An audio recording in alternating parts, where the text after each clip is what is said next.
DMK கோட்டையில் கால் பதிப்பாரா விஜய்? தொடர்ந்து பின்னடைவு சந்திக்கும் டிஎம்கே. யாரும் எதிர்பார்க்காத விதத்தில் எடப்பாடியார்.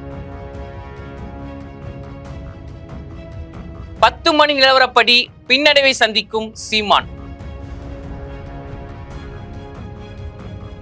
கள நிலவரம் என்ன? வாங்க பார்க்கலாம்.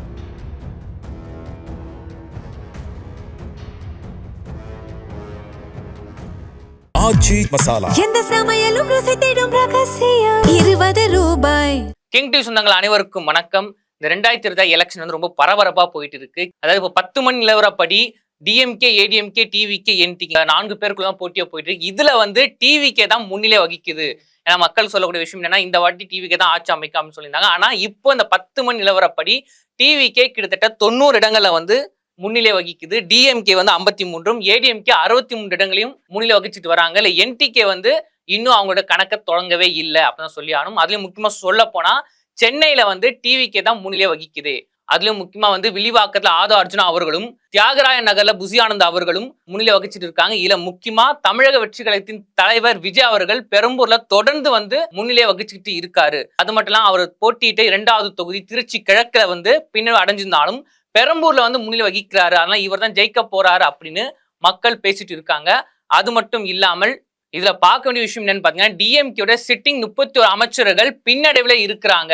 ஏன்னா டிஎம்கே வந்து அவங்க தான் முன்னிலையா வர போறாங்க, அவங்க தான் ஆட்சி அமைக்க போறாங்க பார்த்துட்டு இருக்கும்போது முதல் சுற்று நிலவரப்படியும் 10 மணி இந்த டைமிங் ஜோன்ஸ் பார்க்கும் போது டிஎம்கேயோட 31 அமைச்சர்கள் பின்னடைவா இருக்கிறது வந்து ஒரு பரபரப்பா பார்க்கக்கூடிய செய்தியா பார்க்கப்பட்டு இருக்கு. அதுலயும் வந்து தமிழக காங்கிரஸோட தலைவர் செல்வ பெருந்தகை அவரோட தொகுதி வந்து பின்னடைவு அடைஞ்சிருக்காரு.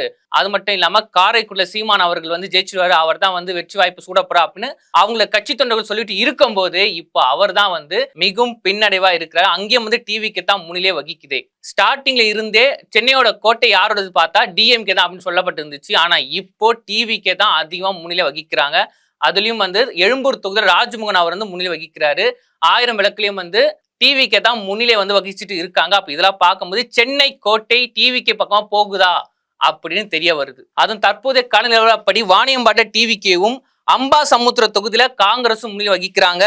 அவினாசி தொகுதியில டிவிக்கேயும், பெரும்பூர் தொகுதியில 6000-2000 வாக்குகள்ல வந்து பெற்று டிவிக்கு முன்னிலை வகிக்கிறாங்க. விருதுநகர் தொகுதியில விஜய் பிரபாகரன் டிஎம்டிகே சார்பா நின்று அவர் வந்து முன்னிலை வகிக்கிறாரு. திருச்சி கிழக்குல வந்து இனிகி இருதராஜ் அவர் வந்து முன்னிலை வகிக்கிறாரு. விருத்தாச்சலம் தொகுதியில வந்து டிஎம்டிகே அவங்க வந்து முன்னிலை வகிக்கிறாங்க. ஆனா இதெல்லாம் வந்து ஒரு 10 மணி நிலவரம் தான். அது அரசியல் களம் என்பது எப்படி வேணா மாறக்கூடியது. திடீர்னு 11 மணிக்கு வந்து அப்படியே மாறலாம். ஆனா இப்போ 10 மணி நிலவரப்படி இதுதான் வந்து நடந்திருக்கு. தொடர்ந்து பேசலாம் களம் நிலவரத்தோடு. ஆச்சி மசாலா. எந்த சமையலும் ருசி தேடும் ரகசியம் 20 ரூபாய்.